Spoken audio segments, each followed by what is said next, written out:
Good morning বন্ধুরা। আজ হলো বৃহস্পতিবার, তার থেকেও বড় কথা আজ হলো 15ই আগস্ট।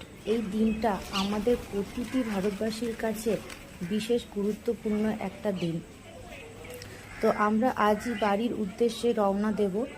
এখন সকাল 7টা বাজে। আমরা সবাই রেডি হয়ে গেছি, আর রেডি হয়ে এবার সবার সাথে দেখা করে নিচ্ছি। মেয়ে এ দেখো রেডি হয়ে দাঁড়িয়ে আছে সিঁড়িতে।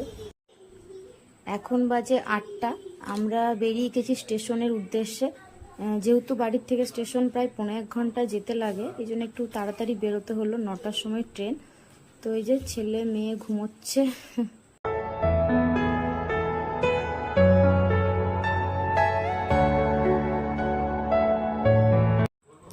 এই যে আমরা ট্রেনে চেপে গেছি। এখন বাজে মোটামুটি 10টা। তো ট্রেন টাইমেই ছিল। তারপর ট্রেনে চাপার পর ছেলে মেয়ে দুজনেই ঘুমিয়ে গেছে। এদিকে মেয়ে আর এদিকে ছেলে মায়ের কোলে ঘুমোচ্ছে। বাবা মা আমি ছেলে মেয়ে।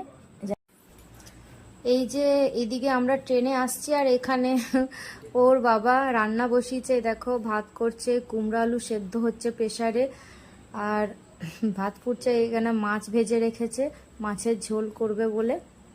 তো আমাকে ফোনে জিজ্ঞাসা করে করেই করছে, কারণ ও কখনো না একা একা রান্না করতে পারে না। মানে আমি কাছে থাকলে বলে বলে দিলে করতে পারে, কিন্তু নিজে নিজে কতটা কি দিতে হবে, পরিমাণ মতো মশলা, এটাও বুঝতে পারে না। তো যাই হোক, ফোনে জিজ্ঞাসা করে করে করেছে। আমি বললাম ছেড়ে দাও, করতে হবে না। বলছে না, ছেলে মেয়েগুলো খাবে। তো করে দিয়েছে আর কি, যাই করেছে অনেক আর কি। দেখো এখন বাজে 7:30, আর এই চা নিয়ে বসছি। বাড়িতে ঢুকলাম তখন 4টে বাজে। এসে ছেলে মেয়েকে চান করালাম, নিজে চান করলাম। ও তো রান্না করে রেখেছিল। তো তারপর খাওয়া দাওয়া করলাম, দিয়ে আর ঘুম হয়নি। খাওয়া দাওয়া করতে তো 5টা বেজে গেল, দিয়ে আর ঘুমোইনি। কারণ তখন যদি ঘুমোতাম না, আর মানে সন্ধ্যাবেলা উঠতেও ইচ্ছা করবে না, আর কারোরই রাতেও আর ঘুম ধরবে না। এই জন্য আর কেউ ঘুমোয়নি। ওদেরকে নিয়ে একটু ওরা খেলা করছিল, বসেছিলাম। তারপর একটু সামনাসামনি কিছু গোছগাছ করলাম, বিছানা টিছানা। আর ছেলে এই যে দিদি পড়তে দিচ্ছে না, মেয়ে একটু পড়তে বসেছে। কয়েকদিন পড়াশোনা একদম হয়নি, আর আমরা একটু চা খাচ্ছি। রাত্রে কিছু রান্না করব না। দেখো ছেলে বিছানায় জল ফেলে দিয়েছে। দেখো ছেলের কাণ্ড দেখো, ব্যাগ নিয়ে টানছে আমাদেরকে। ট্রেন স্টেশনে টানতে দেখেছে, সেই কাণ্ড করছে। আর এখানে আমি ব্যাগের থেকে জামা কাপড়গুলো বের করেছি, যেগুলো কাচার ওখানে বালতিতে রাখছি, আর যেগুলো মানে ওখানে কেচে নিয়ে এসেছি বা পরা হয়নি সেগুলো ভাঁজ করে করে রাখছি। সেগুলো যেগুলো আলমারিতে তোলা তুলে দেবো, নাহলে আনলায় রেখে দেবো বাইরে। আর ছেলের কাণ্ড দেখো দেখো দেখো দেখো দেখো দেখো দেখো দেখো, ব্যাগ টানছে। উফ, দেখো কি করছো? হ্যাঁ, কি হচ্ছে কি হচ্ছে কি হচ্ছে আমি তো এটাও বুঝতে পারছি না। ব্যাগের মধ্যে বাবার হেলমেট ভরেছে, তারপর সেটাকে টানছে।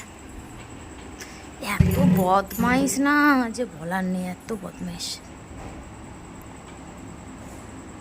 এই ব্যাগ আমি কাচবো, সব ব্যাগগুলোই কাচতে হবে। তো বাইরে এখন রাখছি, রোদ যেরকম যেরকম রোদ দেখবো সেরকম কাচবো। একদিনে সব কেচে ফেলা তো যাবে না। এখানে কিছু জামা কাপড় যেগুলো পরে এসছি সেগুলো কাচার আছে। ওখান থেকেও 2-1টা কালকে পড়া হয়েছিল রাত সারাদিন, সেগুলো ব্যাগে আছে, সেগুলো কাচতে হবে। তাছাড়াও আবার ব্যাগ ট্যাগ সব ধুতে হবে গো। এই দেখো, এ দেখো এখন বাজে 10টা। আমাদের খাওয়া দাওয়া হয়ে গেছে, মেয়ে ঘুমিয়ে গেছে। মেয়ে পড়ছিল, তারপর ওর শরীরটা ভালো লাগছিল না, আসলে এতটা জার্নি করে এসেছে তো। আর ট্রেনে ওই উঠে তারপর একটু ঘুমিয়েছিল, আর ঘুমোয়নি। তো ঘুমও পেয়েছিল, দিয়ে খেয়ে ঘুমিয়ে গেছে। আর ছেলে এখন ফোন দেখছে। আমি খাওয়া দাওয়া করে বাসন টাসন ধুলাম, গ্যাস ট্যাস মুছলাম। এসেও অনেক কাজ ছিল জানো, মানে চারিদিকে এই জিনিসপত্র পড়েছিল। বিছানার চাদরগুলো ঝেড়ে পাতলাম, তারপর ঘর ঝাঁট দিলাম। অনেক টুকিটাকি কাজ ছিল। জামা কাপড়গুলো দেখলে তো গোছালাম, যেগুলো মানে কাচার আলাদা করলাম সমস্ত কিছু। ও সন্ধ্যের থেকে মানে এসের থেকে একটু বসিনি বলতে পারো, কাজ করেই যাচ্ছি একের পর এক। আর মানে আর ঘুমও হয়নি, অনেক রাত করে শোয়া হয়েছে। সকালে উঠেছি, ঘুমও প্রচুর পেয়েছে। চোখ মুখের অবস্থা দেখছো কি হয়েছে। তো ঘুম পেয়েছে। ছেলেকে যতক্ষণ না জোর করে নিয়ে বিছানায় যাব ঘুমোবে না, আর ঘুম পেলেও ফোন দেখে যাবে।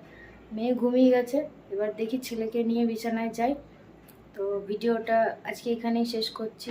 সবাই সুস্থ থেকো, সাবধানে থেকো, অবশ্যই আমার ভিডিও দেখো। তো দেখা হচ্ছে আবারও একটি নতুন ভিডিওতে। Tata, good night.